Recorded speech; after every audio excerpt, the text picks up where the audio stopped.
También tengo la alegría de que uno siempre cruza los dedos de poder conectarnos y cumplir con nuestro cometido. Sigo con los dedos cruzados, si tuvieran televisión sería así.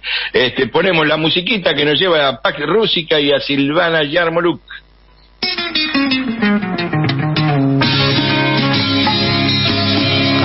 Здравствуйте, девочки, здравствуйте, мальчики, смотрите на меня в окно и мне кидайте свои пальчики, да, ведь я сажаю алюминиевые огурцы, на брезентовом поле я сажаю. Y ya estamos en Pac Rúsica, aquí en AM740 Radio Rebelde, con Silvana Yarmoluk. ¿Cómo te va, Silvana? Buenos días. Я сажаю алюминиевые огурцы на брезентовом. Здравствуйте всем, здравствуйте, доброе утро. Como siempre hablamos unas palabras en ruso para que la gente se vaya acostumbrando a, como en nuestro programa, en nuestro segmento corresponde. Y hoy tenemos una alegría enorme, enorme de comunicarnos con Moscú, con un amigo, con un periodista, lingüista, de Kiev, que es Alek Yasinski, que vivió muchos años en nuestros lados, así que conoce muy bien la idiosincrasia sudamericana, que eso es importante porque es bueno, como decimos siempre, es bueno entrarle a las culturas, ¿no? Las culturas son los idiomas, las idiosincrasias, conocer a los pueblos, como tenemos costumbre en nuestro programa, en el programa de que nos da espacio Néstor de salir por arriba, ¿no? No sé si Alec conoce, pero salir por arriba es una frase que es la única forma de salir de un laberinto es salir por arriba. Buen día, Alex. Gracias. Hola, Silvana, здравствуйте. Saludos a todos. Muchísimas gracias por la invitación, más que por la invitación, por el tema también que tenemos que hablar bastante. Silvana, me parece maravillosa esta metáfora porque nos acerca también al tema central de muchas discusiones, porque ahora estamos en este laberinto metidos todos, en este laberinto histórico que la prensa nos está insinuando que es un callejón sin salida, este laberinto, y de los callejones sin salida se sale brincando, se sale por arriba, se sale por abajo, se sale por los lados donde el sistema menos espera. O sea, yo creo que estamos en un momento histórico muy interesante cuando tenemos que ponernos realmente creativos, ser más creativos que el sistema, tener un poquito más de imaginación y dar respuestas humanas más interesantes, dar respuestas desde el futuro, no desde el pasado. Qué razón que tiene. Y bueno, razón también es doloroso, porque vos sos del corazón de donde están sucediendo todas las cosas. Viste durante mucho tiempo viviste observando desde afuera, y hoy estás desde adentro, y con mucho dolor. Y yo quisiera hacerte unas preguntas, igual que Néstor también después, y que Federico quizá, de lo que harían las preguntas nuestros oyentes que están envenenados con una prensa que, bueno, vos ya conocés porque viviste acá mucho tiempo, y entonces nos gustaría saber las preguntas más comunes. ¿Qué es el Donbass? ¿Por qué el Donbass? ¿Por qué hoy y no en el 2014? ¿Por qué Odessa? Muchas preguntas. Yo sé que te preguntan eso seguido, pero nos gustaría que hagas como un resumen de eso, porque bueno, sos de ahí, del Maidán, de esos lugares donde sucedieron todas las cosas. Silvana, en realidad también me hago las mismas preguntas. Tampoco tengo antídotos contra este veneno que nos rociaron a todos con tanta generosidad. Mirando Ucrania desde lejos, pasé la mayor parte de mi vida en Chile, pero tampoco me sentí que estoy mirando desde afuera. Quizás estaba mirando con cierta distancia geográfica que nos permite entender algunas cosas o ver bien algunas cosas que no se ven cuando estás en el epicentro del conflicto, con tus emociones. No puedes ver muchos contextos. Yo creo que era una tremenda, no sé si suerte, no sé si esta es la palabra, pero una ventaja para poder ver lo que estaba pasando alrededor de esto. El año pasado pasé, como mis padres son de Kiev, y Kiev es mi ciudad donde crecí, volví a Kiev después de muchos años de la ausencia. Viajé con el pasaporte chileno porque con pasaporte ucraniano no me sentía seguro. De Ucrania de ahora. Y vi otro país, vi muchas cosas muy fuertes para mí, que una cosa que teóricamente lo sabía todo, teóricamente sabía perfectamente lo que iba a haber, pero la realidad siempre supera nuestra imaginación, y vi un país absolutamente destruido cultural, humanamente, y hasta el mismo paisaje de Kiev, que siempre cuando uno viajaba en tren desde Moscú a Kiev, bueno, cuando todavía habían trenes, ahora parece que están circulando más tanques que los trenes entre estas ciudades. O trenes con tanques. O trenes con tanques. Ver el mismo viaje en bus entre Rusia y Ucrania con todas las vías legales cortadas era una aventura semiclandestina donde en la frontera la gente se ponía nerviosa, o sea, como que entrabas en otra dimensión. Y si antes el paisaje entre Rusia y Ucrania no cambiaba casi nada, nos sentíamos como parte del mismo país, ahora sí se puede decir que son dos países diferentes. Un país Rusia, un país, no me gusta para nada estos conceptos de primer mundo, tercer mundo, me parecen absolutamente discriminatorios, absolutamente injustos. Pero no sé cómo decirlo de otra forma. Siento que Rusia es un país de primer mundo en muchos sentidos, un país altamente desarrollado, con sus 1000 problemas, con muchas cosas sin resolver, con capitalismo, de eso podemos hablar mucho aparte. Pero es un país que funciona bastante bien. Y cruzando Ucrania uno se encuentra como una realidad bastante tercermundista, acercándome a Kiev por la carretera que parecía ser después de un bombardeo, y eso fue mucho antes de los bombardeos. Yo me sentía, por favor no se ofendan los compañeros peruanos o paraguayos, pero me sentía como en las afueras de Lima o en las afueras de Asunción, con muchos galpones a medio caer, mucho abandono, la gente preocupada, mucha tristeza, un paisaje gris, triste, se notaba bastante pobreza, y se veía que, a diferencia entre Rusia y Ucrania, por ejemplo, mientras en Rusia todo se construía en los últimos años, en Ucrania parece que desde el año 14 o quizás desde la independencia de Ucrania en los últimos 30 años no se construyó nada. El país existe todavía con la infraestructura soviética, y por un lado el paisaje ucraniano me recordó el paisaje del tiempo de perestroika, donde todos vendían de todo, todos traficaban de todo, la gente tenía que aprender a sobrevivir.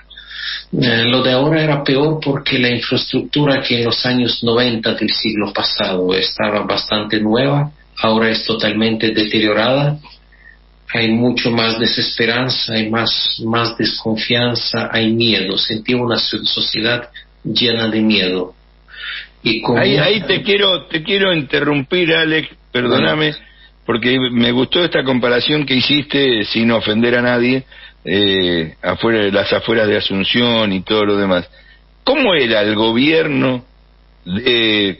Esto no se habla, por eso me gustó este título que creo que pusieron, o lo tiraste vos o alguna revista, de Ucrania para principiantes. Antes de la guerra, y entre 2014 y el año pasado, ¿qué tipo de gobierno y qué analogía con algún gobierno de Latinoamérica para que la gente entienda cómo se estaba gobernando esa Ucrania que vos bien contás, estaba como paralizada en el tiempo, cuando hay tanto avance tecnológico, tantas cuestiones y riqueza que tiene Ucrania? ¿Por qué? ¿Qué tipo de gobierno había? Néstor, yo siento que Ucrania no estaba congelada en el tiempo. Ojalá fuera así. Ucrania estaba retrocediendo en el tiempo. Pienso que para los compañeros de Latinoamérica, para explicarles de la manera más simple, más gráfica, simplificando un poco, si pueden imaginar una Colombia en el centro de Europa, Ucrania es esta Colombia, con este tipo de gobierno que se maneja. La Colombia de Uribe. La Colombia de Uribe, y bueno, podemos hablar de Colombia también, podemos hablar del compañero Petro también, tengo algunas observaciones, pero no nos desviemos. Colombia que conocemos, desde que Petro invitó a la OTAN para defender la selva colombiana, algo me pasó por dentro, pero no nos desviemos. Volvamos a Ucrania. Es un gobierno absolutamente títere. Cuando la propaganda rusa en Rusia dice que son marionetas de Tío Sam y todo eso, no es ninguna caricatura, literalmente es así. Estoy absolutamente seguro que un jardinero de la embajada norteamericana tiene mucho más poder que el presidente de Ucrania. Es un país absolutamente sumiso que obedece órdenes de la OTAN y de los Estados Unidos. Un país que terminó cumplir todas sus principales obligaciones del gobierno, me refiero, sus obligaciones sociales, o sea, abandono de los jubilados, abandono de los enfermos, inválidos y todo, el sistema de salud destruida, o sea, es un modelo colombiano, chileno, este modelo, estas recetas neoliberales que conocemos muy bien en Latinoamérica fueron aplicadas con tutti en Ucrania, para ser justos, desde antes del año 2014, pero en 2014 todo esto se agudizó, ya se quitaron las últimas máscaras. Si estamos de la libertad de prensa, sabemos que mucho antes de la actual guerra los medios independientes ucranianos o medios opositores o que se permitían la más tibia crítica del actual régimen se cerraban. No quedó ninguna voz discrepante, nada, o sea, un territorio mediático comparable con cualquier dictadura latinoamericana, con mucha gente presa también, muchísimo miedo en la sociedad. ¿Y por qué digo Colombia? Porque no es una dictadura militar, porque formalmente seguía funcionando la democracia, elecciones presidenciales, el Congreso, una de las mejores constituciones. Si en Colombia la actual constitución es muy buena, bueno, la chilena iba a ser buena también, pero también es otro tema. Ucrania tiene bastante buena constitución que simplemente no funciona, que parece un chiste ahora. Y las calles llenas de paramilitares dispuestas a destrozar a cualquiera que puede ser sospechado por simpatizar con Rusia o ser de izquierda, porque el actual gobierno ucraniano igualó absolutamente la ideología nazi con la ideología comunista. O sea, en Ucrania de ahora está prohibida la propaganda comunista, o sea, por salir a la calle con hoz y martillo, con cualquier signo soviético, te pueden meter preso y ya pasó esto. Con la gente que sale con esvásticas no pasa absolutamente nada, aunque ambas ideologías están prohibidas. Ucrania, donde se destruyen los monumentos a los héroes, a los soldados que lucharon contra el fascismo alemán, y Ucrania llena de afiches de publicidad antirrusa, no sé, como una cosa. O sea, realmente Ucrania todo este tiempo se estaba convirtiendo en una especie de antirrusia. Eso trato de ser muy breve, muy sintético, porque es muy impresionante lo que puede ver un viajero en el tiempo en Ucrania, comparando a Ucrania que conoció Silvana, seguramente que conocimos, con el país que ahora apareció en su lugar. Eso no es Ucrania, es cualquier cosa para mí, eso no es Ucrania. Es un trabajo fino, como decís vos y como digo yo también, pero una pregunta que te quería hacer, Ale, que tiene que ver con esto de que nosotros conocemos un poco a los pueblos, ¿no? De alguna manera uno piensa que los conoce. ¿Qué pasó con la gente? ¿Qué pasó con la gente? ¿Qué nos pasó? ¿Qué nos pasó por encima? Porque la gente, mis abuelos, tus abuelos, los que pasaron la Segunda Guerra, los que lucharon contra el fascismo, ¿qué pasó? ¿Qué pasó? Se hizo un experimento más, uno de tantos, de estos experimentos que cuando esto se hace en Libia, de hecho ayer cumplió un aniversario más del asesinato de Gaddafi y el asesinato del país. Lo que pasó en Irak, lo que está pasando en tantos lugares del mundo, mientras son lugares lejanos, pensamos que nuestro pueblo es especial, que a nosotros nunca puede pasar esto mismo. Es muy interesante que en Chile, antes del golpe del 73, bueno, las generaciones que eran políticamente activos antes del 73 dicen que los chilenos se creían una Suiza de Latinoamérica, que mientras unos bolivianos, unos salvajes, tenían 2 golpes de Estado al año y en Colombia la gente siempre se mataba, nosotros los chilenos éramos los suizos de América del Sur, que podemos ser de derecha o de izquierda, pero somos amigos, somos familiares, siempre resolvemos nuestros problemas democráticamente. Eso cuando Citarrosa cantó en el Estadio Nacional, no hay milicos tan buenos como los milicos chilenos. Yo creo que en Ucrania existía una creencia parecida de que nosotros somos la parte más civilizada, más europea de la Unión Soviética, más industrializada, somos todos cultos universitarios, así que no somos como las otras bestias en el Cáucaso, en Chechenia o entre Armenia y Azerbaiyán, que somos nuestra civilización jamás nos permitirá, un ucraniano jamás va a disparar a un ucraniano. E incluso la gran diferencia cultural entre Ucrania occidental, donde se habla un ucraniano que se entiende bastante mal por los ucranianos de Poltava que hablan otro ucraniano, son diferentes dialectos del mismo idioma y diferentes influencias políticas también y diferentes referentes históricos también en estos lugares. Y Donbass, allí está la parte de Ucrania absolutamente rusa, ruso parlante, rusa o judía, porque también hay mucha población judía que era parte de enorme riqueza del país, que acuerdo la generación de las abuelitas y los abuelitos que en Kiev todavía hablaban yiddish y tenían su cultura. O sea, cultura de mi infancia, de mis recuerdos, era un país de muchas culturas, de muchos paisajes, que no teníamos el más mínimo problema para entendernos cuando queríamos. Cuando queríamos dedicarnos a chismes era fácil hacer que el vecino no se entienda, pero sin llegar a odiar al vecino. Toda la población de Ucrania era bilingüe, nos daba lo mismo hablar ruso-ucraniano. De hecho, ucraniano se estudiaba por obligación en Kiev, cuando Kiev era ruso parlante en su gran mayoría. El ucraniano se hablaba más al occidente de Kiev, pero los malvados comunistas nos obligaban a aprender el ucraniano.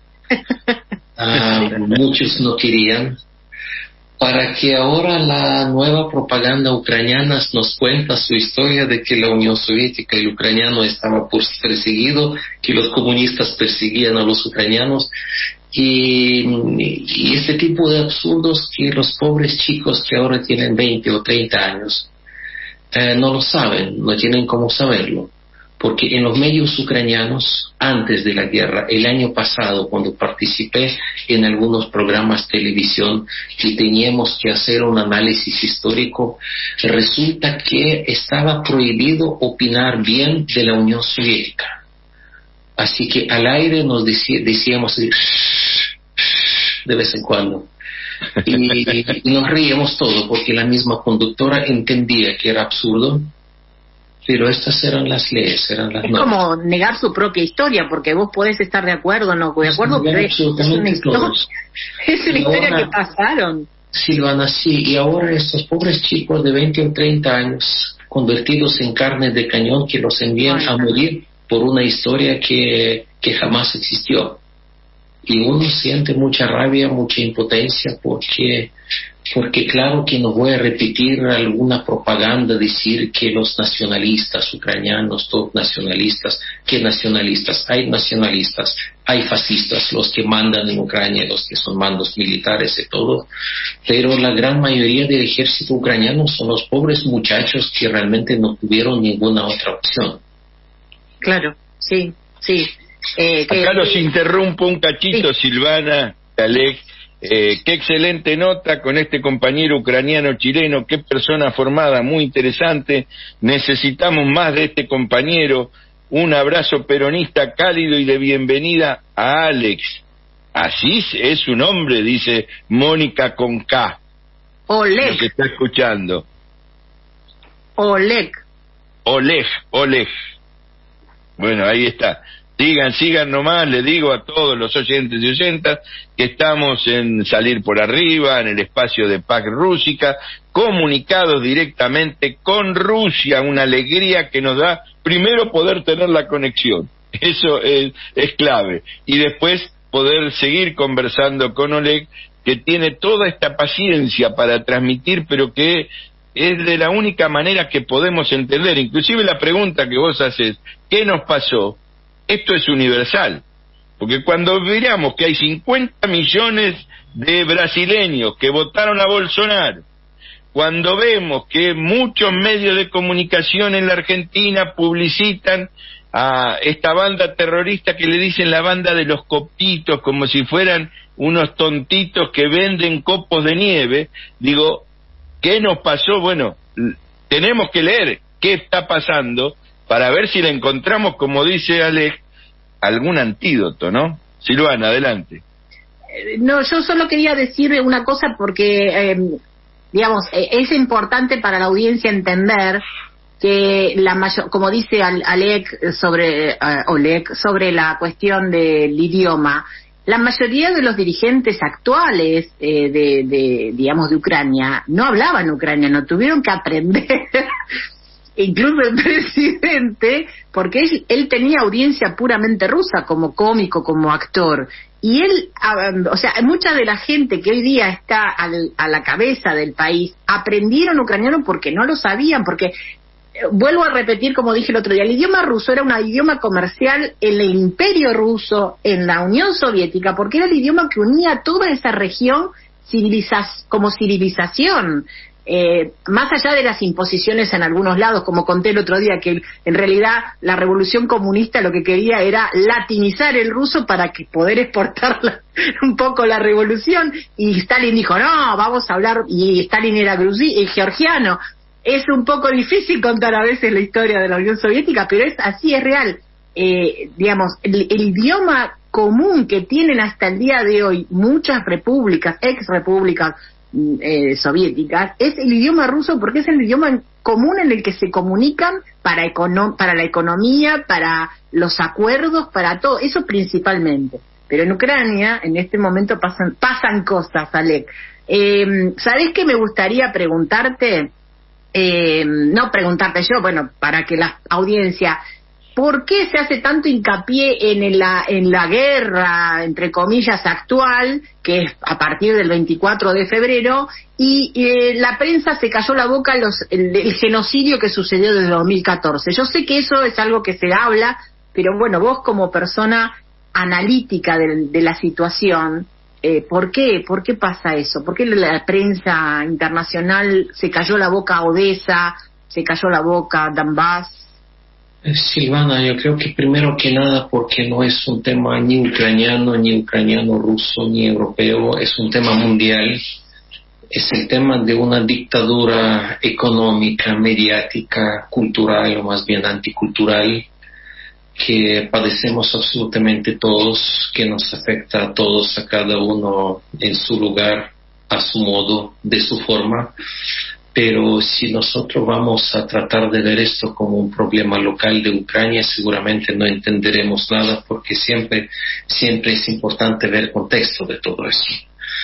Ucrania es un lugar, igual que Colombia, desde el punto de vista geopolítico, es algo imprescindible para controlar toda la región. Como Colombia tiene acceso a 2 océanos, ¿no? La tierra más rica de los Andes, la Amazonía, etcétera. Ucrania es muy parecido porque Ucrania es el lugar clave en el centro de Europa y entre Europa y Asia y entre Europa Occidental y Rusia, y controlando Ucrania se puede dictar su voluntad, sus intereses al resto del mundo. Así que era necesario convertir Ucrania en un tablero de ajedrez. Como el país más fuerte que da equilibrio a toda la región y un país euroasiático es Rusia, era importante desestabilizar Rusia para poder controlar la región, y para eso había que convertir Ucrania en una especie de antirrusia. Porque antes del Maidán, antes del año 14, ya después de la independencia de Ucrania, viajando de Chile de vez en cuando en Kiev, yo entrando en las librerías me encontré con nueva generación de los ucranianos, las chicas y los chicos, que si entendían ruso, ya no entendían todo y no podían hablar en ruso. Yo pensé que estaban bromeando, no lo podía creer. Después me di cuenta que era cierto. O sea, se redujo mucho la educación en ruso. En otros países como Georgia era una cosa trágica. Dicen que ahora la juventud georgiana no habla ruso, tampoco habla inglés, ¿no? Dicen estudiar inglés en vez de estudiar ruso, pero la verdad que no aprenden ningún idioma, así que se convierten en las pequeñas provincias del mundo sin acceso a literatura, sin acceso a la información general.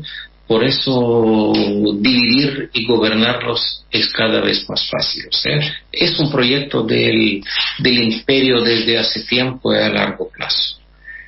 Lo que está pasando ahora en el país, yo creo que es algo casi irreversible, es muy triste. O sea, puedo contar mi experiencia personal cuando queríamos hacer un programa en televisión, por televisión abierta, olvídate, algo por internet, y me junté con un par de amigos que son poetas, editores en Kiev, que son personas que estaban haciendo la cultura de Ucrania, que escribían en ruso, editan en ucraniano también.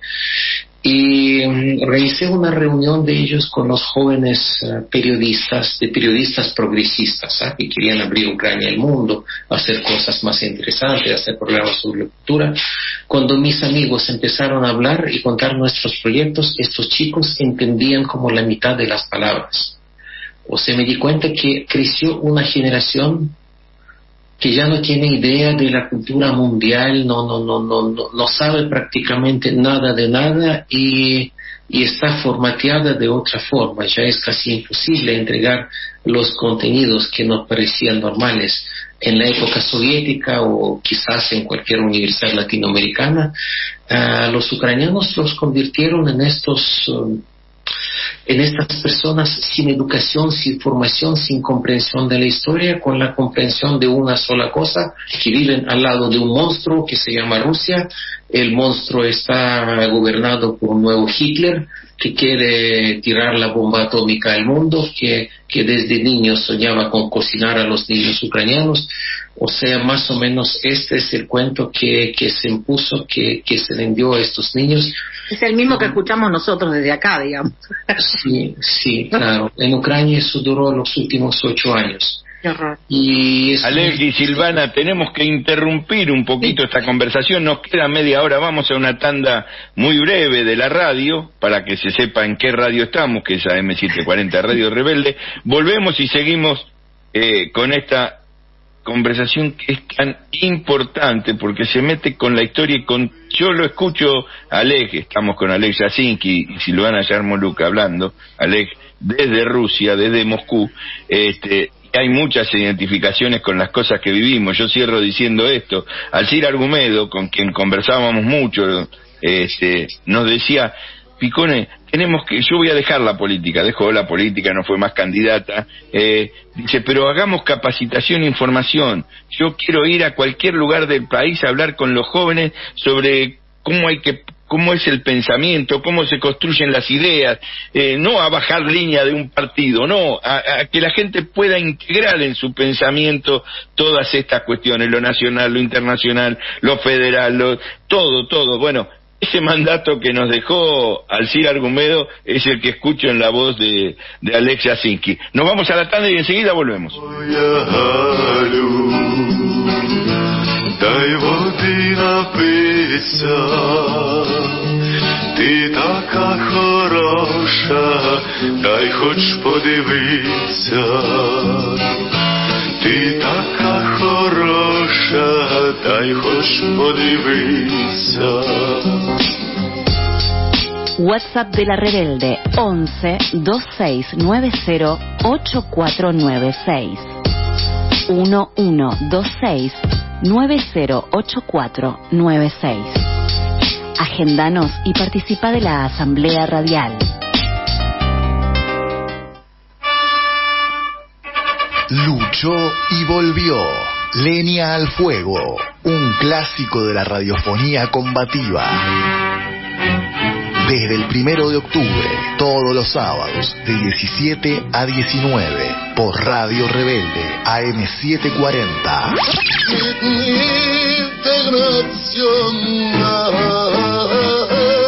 Conducción, Herman Schiller.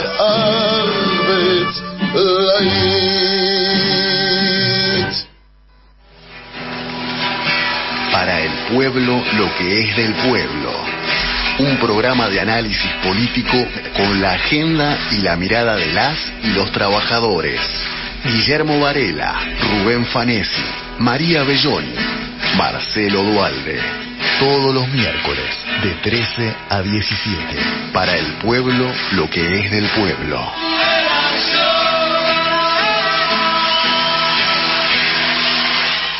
Queridos compañeros y compañeras, nos une la rebeldía. Entre tanto ataque y agitación les traigo una buena noticia. Ustedes saben que para nosotros no hay nada mejor que un día peronista. Bueno, ahora a la tradición sumaremos los domingos Piovano.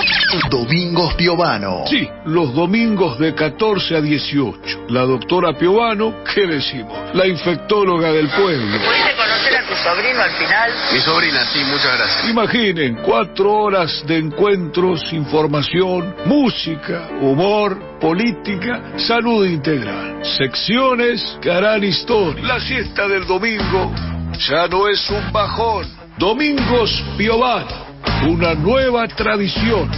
Sumate a la misa. No lo soñé, pero aquí está. Domingos Piovano, con Gabriela Piovano. Domingos de 14 a 18. En el laberinto. Manías, música y propuestas siempre por arriba. El programa de la familia Calcaño. Eric padre, Alfredo y Eric hijo, pensadores nacionales y populares. En el laberinto. Con la coordinación de Néstor Picone, produce Federico García Blaya. Ordena al aire Elisabetta Machado. De lunes a viernes a las 11 horas. Los Calcaños juntos en el laberinto. Volvé a escuchar las entrevistas de La Rebelde en nuestro nuevo canal de YouTube. ¿Cómo?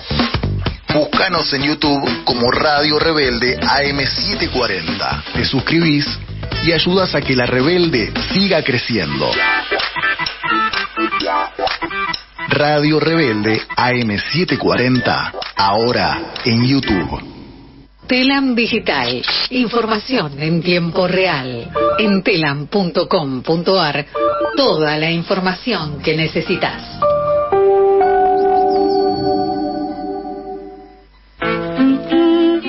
En Salir por Arriba tenemos una consigna. Con el pueblo no alcanza, pero sin el pueblo no se puede.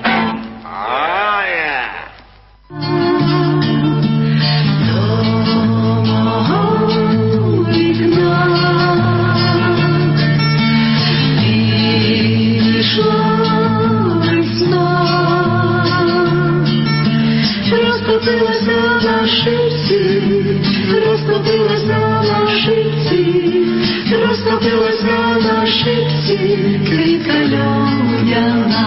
Buen día, ¿qué tal?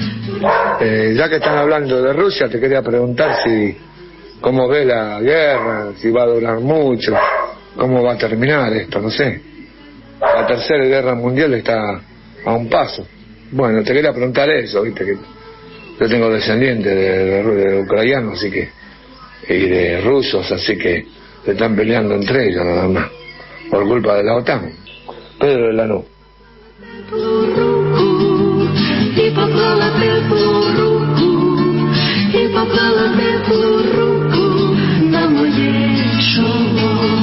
Gracias, Pedro, por tu pregunta, por meterte en el programa. Hay que atreverse a meterse en el programa, no le tengan miedo. Todas las frases, las palabras que se puedan expresar nos sirven a nosotros para ver en qué canal estamos, si estamos en sintonía o no. Yo les cuento, mi mujer es Poveresni, es del Chaco. Su familia descubrió ahora que Poveresni es más polaco que ucraniano, pero ellos creyeron que toda la vida que habían sido ucranianos, así que tienen un quilombo bárbaro con esa historia, pero es hermoso poderla desentrañar. Y en el Chaco, que hubo tanta migración, y en todo el país, en las provincias, por eso es muy rico este debate, que no podemos restringirlo solo al tema de la guerra. La guerra tiene que ser, en todo caso, un disparador para comprender cómo se llega a esas situaciones. Seguimos con Silvana Yarmoluk acá en AM740 Radio Rebelde, en Salir por Arriba, en PAC Rúsica, comunicados con Moscú con Alexia Sinsky. Adelante, Silvana. Gracias, Néstor. Y bueno, la presencia de Alec hoy es fundamental para tener una noticia de un ser humano, porque viste que las noticias las dan voces, las dan conglomerados. Acá tenemos un ser humano que ha vivido en ese lugar, que además es periodista, que además conoce, que además tiene su familia y que vive la situación entre dos países hermanos de una forma diferente, quizá de la que estamos escuchando todos los días, bombardeados por los medios hegemónicos.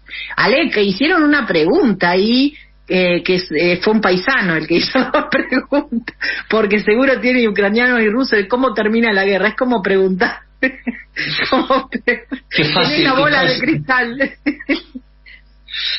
Yo creo que antes de dar una respuesta incorrecta a la pregunta, porque yo siento que cualquier cosa que digamos aquí no vale mucho, porque la experiencia de los últimos años, desde que empezó la pandemia, siempre nos indica que la realidad siempre es otra cosa, ¿no? El que nosotros suponemos como realidad.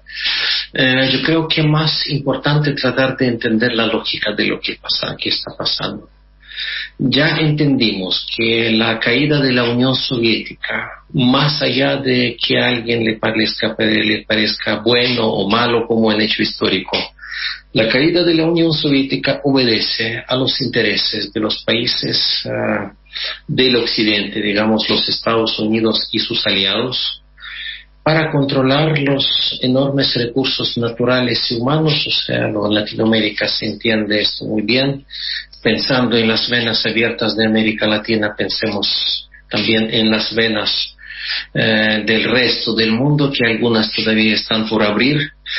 Así que es una guerra de conquista de los territorios, donde en territorio de la ex-URSS, todavía en la época de Yeltsin era una especie de Zelensky ruso, yo diría, porque era títere de los Estados Unidos. Y ahí en esta época se generan varios conflictos muy sangrientos para dividir, para contraponer los pueblos de la ex Unión Soviética. Logran cierto éxito. En Rusia este proyecto fracasa en el periodo del gobierno de Putin, o los gobiernos de Putin, más allá de que podemos estar o no estar de acuerdo personalmente con Putin, no es un tema central ahí.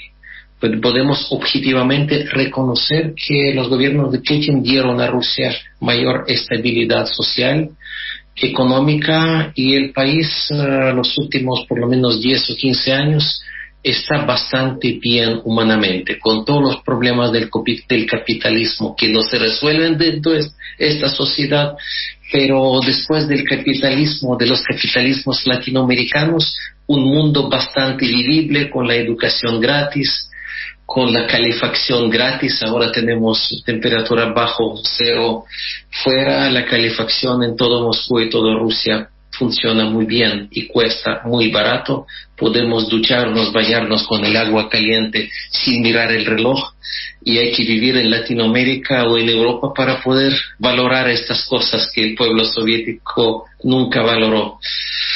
Así que tenemos esta Rusia que claramente nos encaja en este mundo que nos plantean los Estados Unidos. Además aparece la China con su creciente economía y en su típica lógica de la guerra contra la competencia capitalista neoliberal. El mundo occidental se plantea el objetivo de debilitar a Rusia, de destruir la China y todo como su única manera de dominio del mundo. Así que el enemigo número uno de los Estados Unidos obviamente es la China. Pero con la China en términos militares no le conviene más, qué sé yo, no saben cómo, y económicamente China es muy poderosa.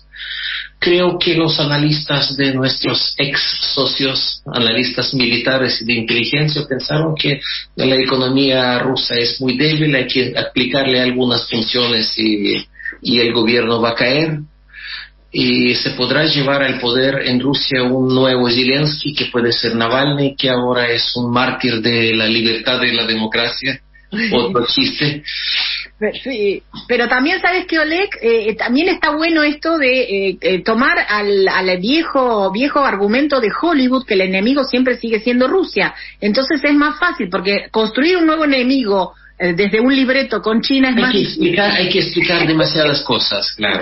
Más barato usar los monitos animados que conoce Martillo, ya existen. Claro. Totalmente, pero totalmente. Es increíble cómo usan el argumento viejo ya, que no existe más ni siquiera en la memoria de las personas que viven en Rusia, para contrarrestar que digamos la Unión. Todavía siguen algunos periodistas diciendo no, porque en la Unión Soviética ya no existe, o sea, a pesar de que te guste o no te guste, la Unión Soviética no existe más como estructura económica. Existe el capitalismo y existe lo que sí logró, creo, acá con Alex estamos charlando, es que se posicionó internacionalmente Rusia en estos últimos 20 años, 15 años. Simona, y eso los mata. Y yo pienso que el momento de quiebre, de punto de no retorno, fue cuando Rusia impidió la invasión masiva norteamericana a la Siria. Yo me acuerdo cuando desde Chile estábamos como antes de la guerra en Irak o en Yugoslavia, ya contábamos últimos minutos hasta que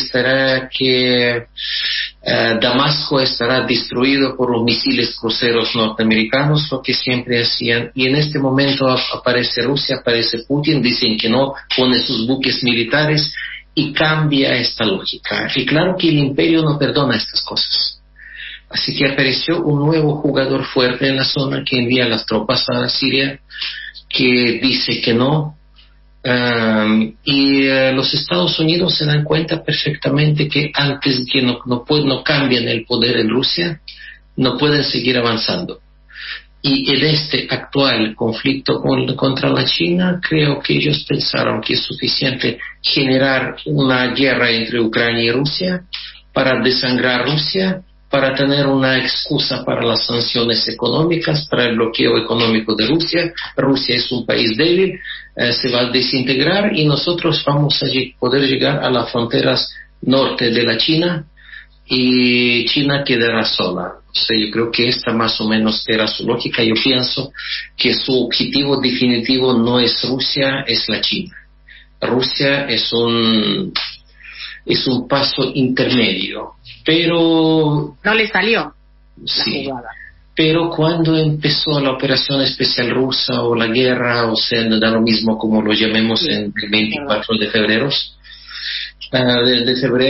¿qué pasa? Muchos pensaron y pensábamos que Rusia militarmente es tanto más fuerte que Ucrania, que cualquier choque militar entre Ucrania y Rusia será un asunto de un par de días prácticamente, pero económicamente Rusia depende mucho del occidente, así que en caso de un bloqueo económico, la economía rusa puede desplomar y va a haber mucho descontento en Rusia, etc. Y sucede justamente al revés. Nosotros una vez más entendemos que no entendíamos nada. La economía rusa aguanta, resiste perfectamente a todo esto y ahora pueden no creerme, pero ahora saliendo a cualquier supermercado, cualquier parte de Moscú, cualquier ciudad rusa, la vida sigue igual y dólar incluso ha bajado. Rublo es más fuerte que antes del febrero. Así que en la vida cotidiana, en la vida económica, esta situación no ha cambiado nada. O sea, aparte de la salida de algunas marcas, aparte de los bloqueos de ciertos servidores de internet que no podemos ver nada en ruso por YouTube, etcétera, esto sí. Pero la vida cotidiana de la mayoría de la gente en Rusia no cambió. Pero en términos militares, Rusia avanza, después retrocede, después está en una guerra de posiciones bastante lenta, bastante sangrienta, y ahora con un contraataque fuerte ucraniano, no ucraniano, de la OTAN, porque los últimos meses al mando de las tropas de Ucrania están los oficiales de la OTAN, están las mejores tecnologías bélicas en servicio del ejército ucraniano. Y si en Rusia solo hace poco se hizo una movilización parcial, en Ucrania estaba, parece que sexta o séptima oleada de la movilización general. Que eso es lo que calla el Occidente, porque todos los medios salieron a decir, bueno, ahora 300.000 personas de Rusia, varones, han sido movilizados, y Ucrania desde el primer día tuvieron, como vos decís, 6 movilizaciones, nadie dijo nada, y claro, mucha gente se fue. Del combate participan realmente muchísimo menos rusos que ucranianos. Yo creo que en Rusia también se subestimó, no se entendió que los últimos 8 años el Occidente puso todos los recursos para preparar en serio el ejército ucraniano. Es un ejército muy bien preparado, muy bien equipado, armado sin ninguna restricción, que dispara también sin ninguna restricción. En Donbass vimos que no les importa destruir los barrios civiles enteros y todo. Rusos tienen muchísimo cuidado por su parte porque no es la idea. Lamentablemente hay muchísimas víctimas civiles, pero cualquier guerra de la OTAN que nosotros recordamos, habían cientos o miles de víctimas más porque habrían bombardeos completos. Rusia no lo hace. ¿Qué está pasando? También entendemos que por el lado ucraniano hay fuerte motivación porque la gente envenenada con propaganda, con cerebro lavado por los medios, están convencidos que están defendiendo su tierra, su territorio, y como los rusos siempre defienden su territorio, según algunos amigos militares rusos dicen que los ucranianos son los mismos rusos, por eso esta guerra con la característica de la guerra civil, y son absolutamente usados porque está claro que el Occidente está interesado, los gobiernos, no el Occidente. Los gobiernos de algunos países están interesados de tener más muertos en Ucrania para generar esta brecha, este quiebre, este odio entre los rusos y ucranianos para poder dominar el territorio. Silvana y Alex, si me permiten, a mí me gusta tender puentes. Estoy muy feliz de poder tender un puente con Moscú, que es inédito para nosotros, pero también con el programa que viene, que también coordino, que es el de la familia Calcaño. Y lo tenemos a Eric Calcaño con nosotros acá, y quería que salude a Alex Jasinski y a Silvana. Eric, ¿cómo te va? Buen día. Hola Silvana, hola Alex. Ya estuvimos en un Zoom hace unos días y bueno, es muy importante que se pueda analizar la situación con pensamiento crítico y ver qué es lo que está de cada lado, pero prefiero que hablen los protagonistas. Muchas gracias, Néstor. Claro, quería que supieran ellos que estamos integrados también. Y los oyentes, adelante, nos quedan unos minutitos, 6 o 7 minutos tenemos todavía. Gracias, Eric. Quiero retomar la última idea. Me parece muy importante lo siguiente, que en Rusia también existe una comprensión que no es una guerra contra el pueblo ucraniano. O sea que no existe ningún odio hacia Ucrania. Converso aquí con cientos de personas todos estos meses, hay mucho dolor. O sea, nadie está feliz con esta situación, pero no hay odio, hay mucha pena en general. Y también por el otro lado, no es una guerra contra el pueblo de los Estados Unidos o contra los pueblos de Europa Occidental. Estoy recordando que cuando los nazis tomaron poder en Alemania en los años 30 del siglo pasado, lo primero que hicieron ellos fue aniquilar su propia cultura para poder dominar el espacio ideológico, mediático, etc. Yo creo que en los Estados Unidos, en Inglaterra, en Europa Occidental, el sistema está haciendo lo mismo. Están destruyendo o han destruido su propia cultura, sus propias voces, aplicando la censura contra sus propios pueblos para imponer esta anticultura, este antiperiodismo, porque yo creo que el periodismo ya murió definitivamente, el periodismo internacional ya es una guerra cognitiva que quien miente más rápido y quien miente más gana, ya nadie revisa absolutamente nada de eso, podemos hablar horas, y estamos frente a esta situación bastante jodida sin duda, pero que nos hace sacar lo más creativo de nosotros o lo más optimista de nosotros, porque este mundo es para deprimirnos a todos, sin duda. Claro. Yo en este momento estoy recordando en un momento que viví en diciembre cuando me llamó una amiga mía de familia de Mariupol.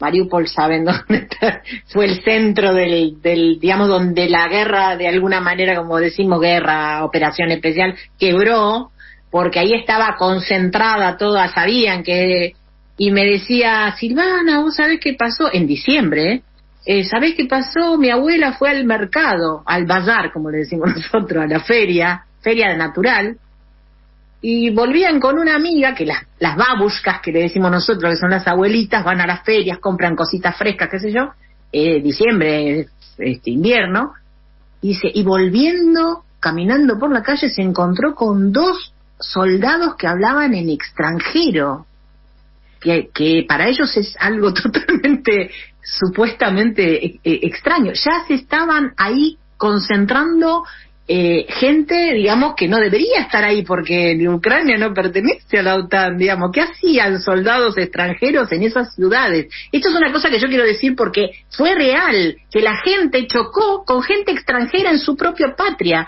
Eso para la gente que era de la Unión Soviética, como estas abuelitas, es un choque cultural terrible, que alguien con un idioma, no sé, inglés, alemán, lo que sea, que estén ahí, es chocante.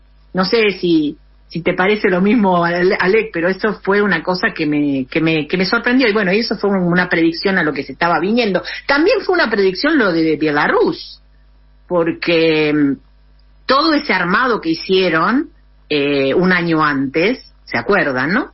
Eso tampoco les resultó, pero apostaba a todo que querían hacer lo mismo que después resultó en Ucrania, ¿o no?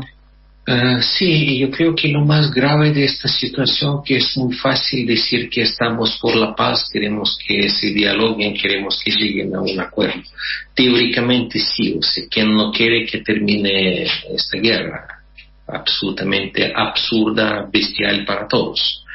Pero ¿qué hacer si el otro lado que planificó esta guerra hace todo lo posible para que no haya ningún acuerdo? O sea, el objetivo de la OTAN es la destrucción de Rusia. No, o sea, cualquier diálogo, cualquier acuerdo es posible en caso de derrota de Rusia. Y derrota de Rusia no significa solamente derrota de Rusia, sino es derrota de Ucrania, es derrota de todo el espacio postsoviético que estamos viendo, recordando Libia de Gaddafi. Seguramente Gaddafi quizás se equivocaba en muchas cosas, da lo mismo, no sé bien la historia, pero Libia era un país próspero, un país de un bienestar, un país ejemplar para toda la región. Miremos a las ruinas de Libia de hoy. Yo creo que en el caso de derrota militar y económica de Rusia, Libia de ahora es lo que espera toda nuestra región, y los Estados Unidos no van a parar hasta la China, etcétera. Así que yo estoy con todo el dolor, o sea, no, lo que menos estoy disfrutando son las bombas cayendo aquí. pero yo siento que mientras este gobierno está en el poder en Ucrania, mientras esta gente está decidiendo los temas políticos, la paz es imposible. O sea, yo creo que por todos los medios y lo antes posible hay que limpiar Ucrania de los criminales que tomaron el poder ahí. Si no, no hay ninguna posibilidad ni para paz ni para ninguna de las culturas, no solo rusa, ucraniana, sino del resto. Se nos va terminando el programa, Silvana y Alex, dice una oyente, necesitamos más comunicaciones con este compañero, y pone las manitos de los emojis estos que ponen como si estuviera rezando. ¿Cómo pronuncia babushka? Es como el tema de Kate Bush. No sé si ustedes entienden esta pregunta. Es babushka, no babushka, babushka. Y el compañero feliz, cuando inviten al compañero, el compañero conversará cuanto sea necesario. Sí, te vamos a invitar más seguido. Vamos a hacer una columna.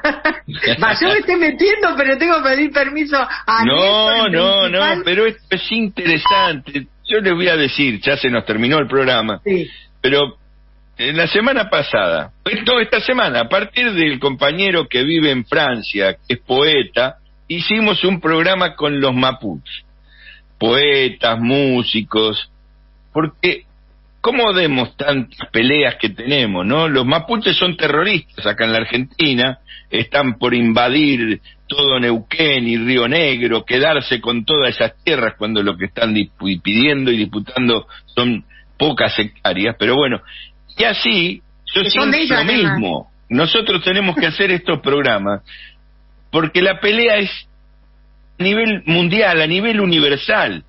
Justamente lo que quieren es eso que hicieron. Siempre pienso en Libia porque simpatizaba mucho con Gaddafi desde los 70, que tuvo muy buena relación con el peronismo de los 70, Gaddafi, el de Perón de aquella época. Digo, yo pienso eso para la Argentina, pero vía pacífica, entre comillas. Lo que buscan es la fragmentación de nuestros países. Lo que está pasando en Brasil, lo que si llega a ganar Bolsonaro, bueno, va a ser eso, fragmenta, no les importa el Estado-Nación, es la destrucción. Pero bueno, no quiero abundar en ningún detalle, quiero despedirlo, saludarlo. Gracias, Alex Jasinski, y no sé a qué red que nos permitió estar una hora contigo ahí desde Moscú. Un abrazo grande. Muchísimas gracias a ti, Néstor, y gracias a querida Silvana. Yo creo que pudimos tocar un par de temas interesantes, gracias a ustedes. Y volvamos a vernos y contemos más cosas, más historias, creo que realmente es importante. Muchas gracias. Gracias, Silvana, gracias, Repetimos en cualquier momento, nos tenemos que ir porque ya está la familia Calcaño esperándonos, no para salir por arriba, sino en el laberinto, para seguir investigando y buscando ideas en el laberinto que nos permitan en algún momento salir. Chau, hasta la próxima. И мне кидается своей пальцы кидай.